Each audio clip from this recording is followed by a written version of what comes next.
حقیقت تو یہ ہے کہ ہمارے حکمران چاہے آج کے ہیں اور چاہے کل کے ہیں، وہ سب امریکہ سے مجبور ہیں، اور ہمارا اثر مسئلہ ہی امریکہ ہے۔ امریکہ ہمارا مسئلہ ہے، ہمارے مسئلے کا حل نہیں ہے۔ اور امریکی تھنک ٹینک ہمیں یہ بتاتے ہیں کہ ہم پاکستان کو جو کچھ دیتے ہیں وہ ہمارا نہیں ہے، وہ ان کا آیا ہے ہمارے پاس،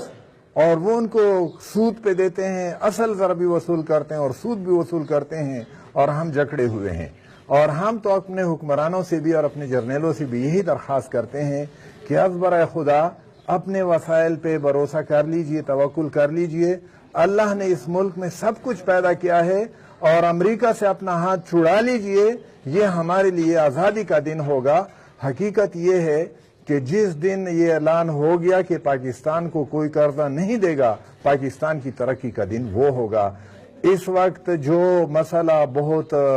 بوائلنگ ہے، اس پہ ہم یہی مطالبہ کرتے ہیں کہ اس کی تحقیق ہونی چاہیے، اور جس نے بھی زیادتی کی ہے، قانون کو توڑا ہے، اور قانون کو توڑ کر انہوں نے جاسوسوں کو ویزے جاری کیے ہیں، ان کو قرار واقعی سزا ملنی چاہیے، اس کی پوری تحقیق ہونی چاہیے، اور امریکہ سے مطالبہ ہونا چاہیے کہ وہ حسین حقانی کو پاکستان کے حوالے کر دے، اور پاکستان میں کلی عدالت میں اس پہ مقدمہ چلنا چاہیے۔ NFC ایوارڈ یہ 7واں ایوارڈ ہے۔ اس وقت جو ایوارڈ انفورس ہے، مروج ہے، یہ 7واں ایوارڈ ہے۔ اور اس NFC نے، نیشنل فائنانس کمیشن نے اپنا ایوارڈ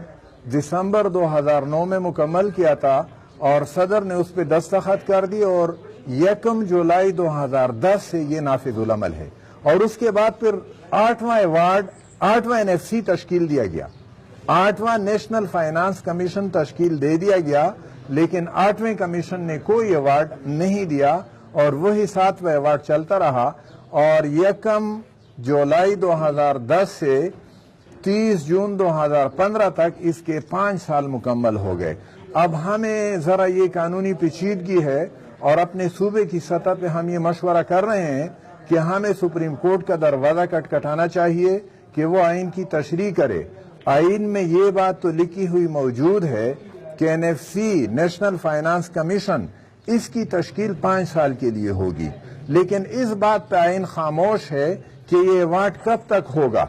5 سال تک ہوگا یا 5 سال کے بعد پھر نیا ایوارڈ لانا، یہ آئینی اور دستوری تقاضا ہوگا۔ اس پہ آئین کی خاموشی ہے، اور سپریم کورٹ اس کو انٹرپریٹ کر سکتا ہے، یا تو آئینی ترمیم ہو اسمبلی اور سینٹ کے ذریعے سے، اور یا پھر سپریم کورٹ اس کو انٹرپریٹ کرے کہ اس کے معنی کیا ہے، 5 سال کے بعد پھر کیا ہوگا۔ اور 8واں کمیشن تو ختم ہو گیا۔ 24 جولائی 2015 کو 9واں commission, national finance commission 9th، یہ 24 جولائی 2015 کو صدر صاحب نے اس کا فرمان جاری کر دیا، اور اس کے اب تک 3 اجلاس بمشکل ہو سکے ہیں، اور ایک اجلاس 28 اپریل 2015 کو ہوا تھا، دوسرا اجلاس پھر اکتوبر 2016 میں ہوا، اور تیسرا اجلاس 19 دسمبر 2016 کو آخری اجلاس ہوا، جس میں ڈار صاحب نے خود اجلاس کے بعد میڈیا کے سامنے آ کے یہ بیان دیا، اور آپ کے ریکارڈ میں موجود ہوگا کہ جنوری کے مہینے میں ہمارا اگلا اجلاس ہوگا، لیکن آج مارچ کا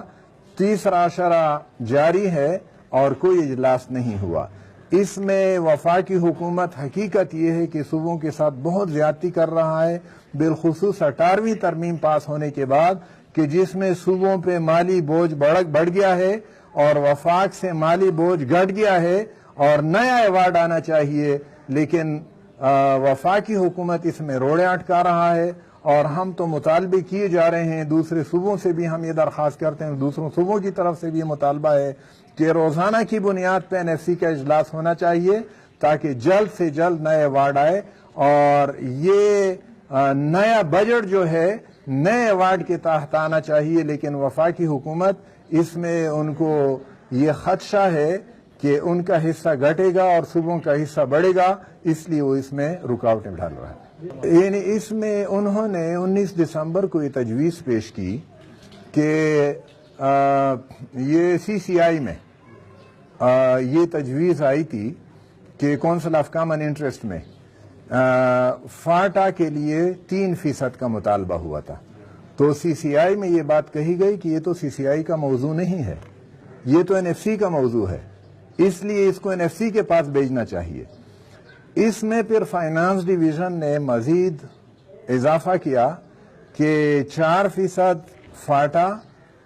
گلگت بلتستان اور آزاد جموں کشمیر کے لیے اور 3% نیشنل سیکیورٹی فنڈ کے لیے یہ فیڈرل ڈویزیبل پول سے الگ کیا جائے، اس کے بعد پھر تقسیم ہو۔ اور ہم نے اس وقت بھی یہ گزارش کی کہ آپ اگر ایک ہفتہ پہلے ہمیں یہ تجاویز دیتے، ہم صوبہ میں اس پہ مشورہ کرتے، آج اس پہ بحث کرتے، اور ڈار صاحب نے کہہ دیا کہ ٹھیک ہے ابھی موقع ہے، اور میں نے تو 1 ہفتے کی بات کی تھی، لیکن دوسرے دوستوں نے کہا کہ نہیں 2 ہفتوں کے اندر اجلاس ہو اور ہم اس پہ تجاویز دے دیں گے۔ لیکن اس کے ساتھ پھر یہ بھی کہا گیا کہ آپ جو نیشنل سیکیورٹی فنڈ قائم کر رہے ہیں اس کی تفصیل بھی ہونی چاہیے کہ اس میں وفاق کا کیا کام ہوگا اور وفاق کا کیا حصہ ہوگا، صوبوں کا کام کیا ہوگا اور صوبوں کو 3% میں کتنا حصہ ملے گا، یہ تفصیل ہمیں دے دیں۔ اور اسی طریقے سے فاٹا گلگت بلتستان اور آزاد جموں کشمیر کو جو آپ نے 1 کر دیا اور سب کے لیے 4% کر دیا، اس میں بھی آپ ذرا بتا دیجئے کہ فاٹا کو آپ کیا دیں گے، گلگت بلتستان کو کیا دیں گے اور آزاد جموں کشمیر کو کیا دیں گے، یہ تفصیلات ہمیں دے دیں، اس کے بعد پھر ہم آپ کو جواب دیں گے۔